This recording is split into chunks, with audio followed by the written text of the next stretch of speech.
Panagdahit ma, panagdahit classmate. So we are the group who assigned to discuss about Ivan Pavlov. So who is Ivan Pavlov?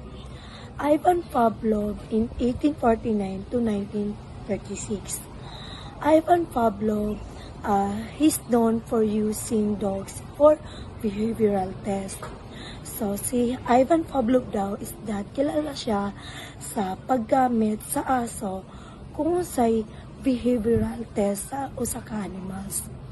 Pavlov did a famous experiment that demonstrate the theory of classical conditioning. So, si Ivan Pavlov daw is that kilala siya sa pag-experiment and pag-demonstrate sa theory which is katong classical conditioning. So, he used a bell to teach the dogs to know that food was being given and resulted in dogs salivating while waiting for the food. This became known as classical conditioning theory. Ivan Pavlov's influence. Watson's works was based on the experiment of Ivan Pavlov. Si Watson, iyang mga works is that nag-base siya sa mga experiment ni Ivan Pavlov, who had studied animals' responses to conditioning. He became interested in the work of Ivan Pavlov and include a summary of Pavlov's works in the major works. So, si Watson naging interesado siya sa mga work ni Ivan Pavlov. Pavlov believed Watson was later to emphasize that human react to stimuli in the same way.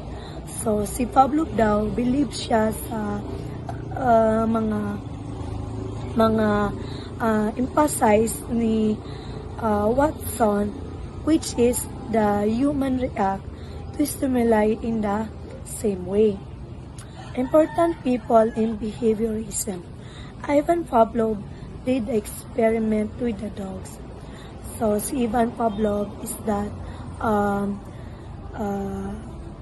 naghimog siya experiment usay behavioral sa usa ka animals, which is the aso. Came up with the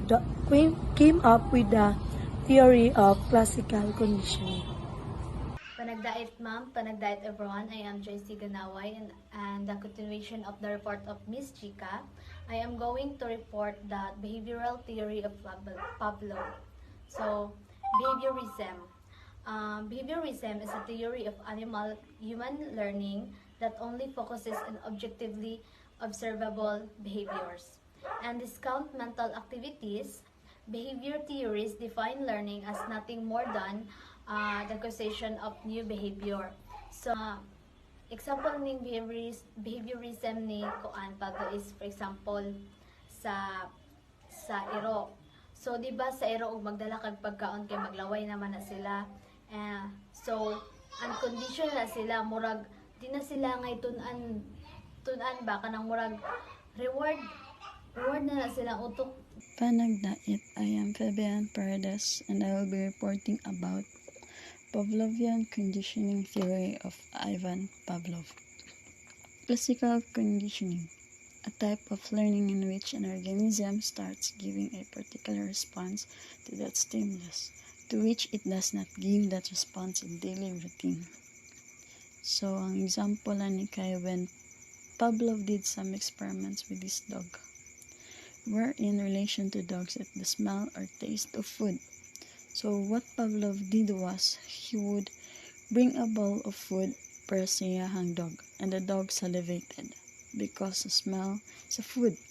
So, Pavlov learned that was an unconditioned response because ang salivation is a normal physiological function. Because even as human, we salivate if natin masbaw or mataste na food. So, salivating is a normal natural phenomena.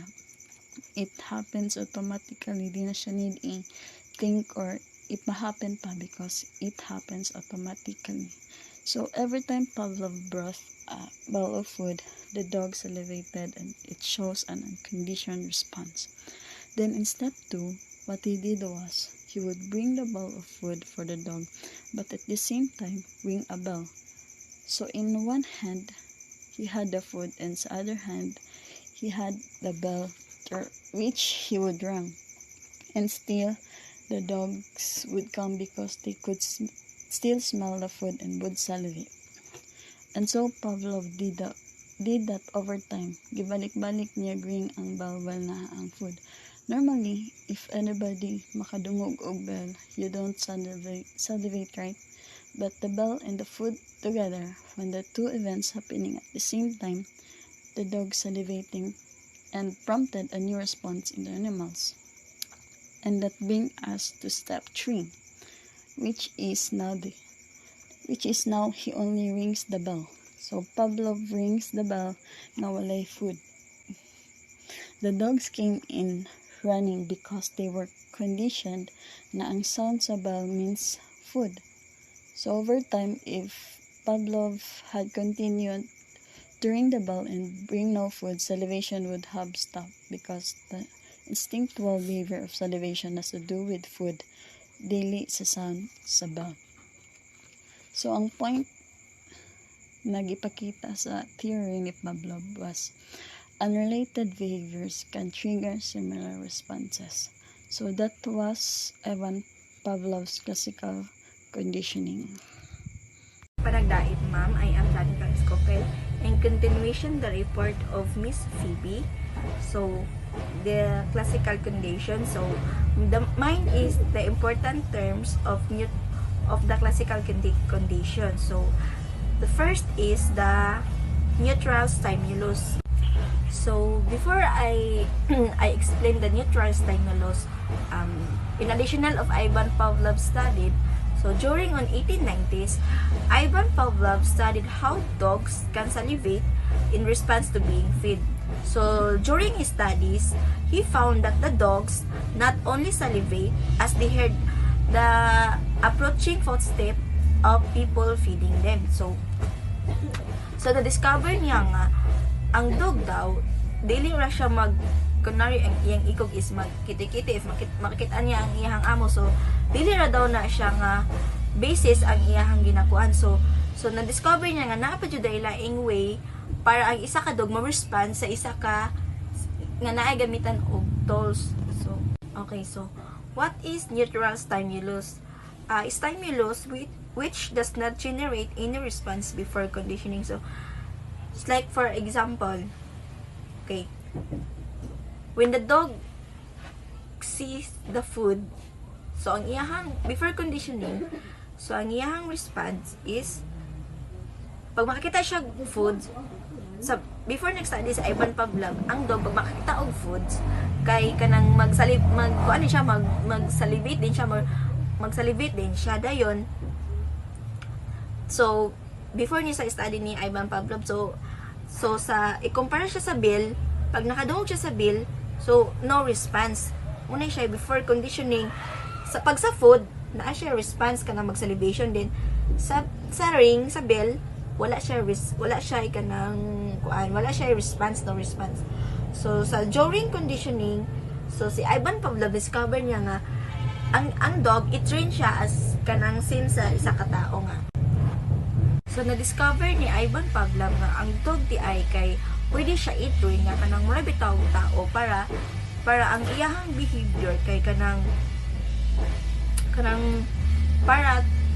until they behave in the desired manner, kanang bitaw kanang og imo siyang tunduan, kanang mutuman siya, kanang mag-behave siya nga kanang og para sa makasabot siya kabisa kanang mabasic lang jud kaayo nga mga kanang ginatulo siya. So kini mo ni siya. So na-discover ni Ivan Pavlov nga pwede dai siya gamitan og laing tool. So ang example diri is sa during conditioning, food plus bill.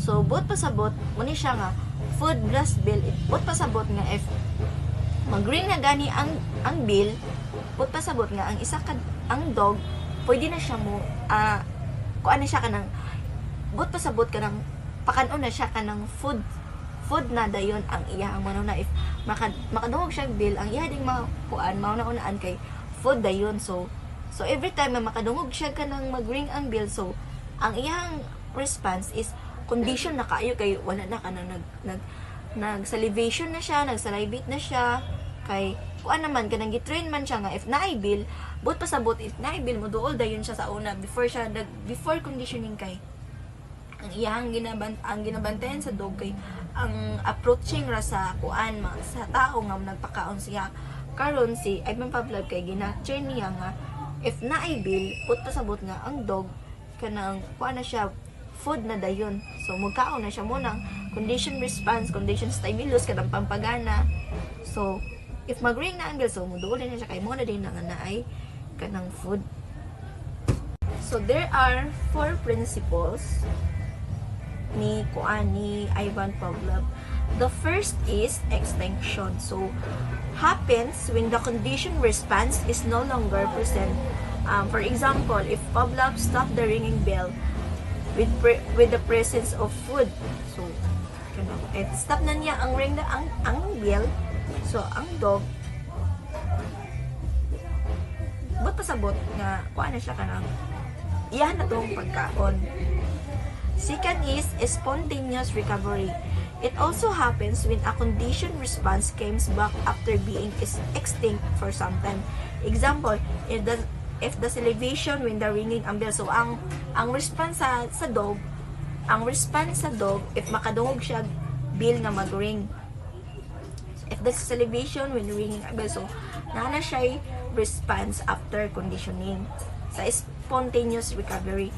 So third is stimulus generalization, responding in a generalized way kanang ang kuan sab diri kay every time nga makadungog sila bil kay feeling nila kanang food kanang food dayon din say makaingon sila nga kanang syempre ang iro is tiod-tiod gusto mo kaon, so silang huna-huna makaingon sila nga kanang nganong dili ko pwede mo kaon nga daghan man kog say ma-generalize na nila ang tingog sa bill sa ring sa bill kay tungod kanang naana naman sila nga if every time mag-ring ang bill kay put pasabot nga feeding time magkaon na, so makadungog sila og another bill nga dili para sa ila, so makaingon siya nga nganong man nga wala di ay, so mo ni siya ginatawag og stimulus generalization.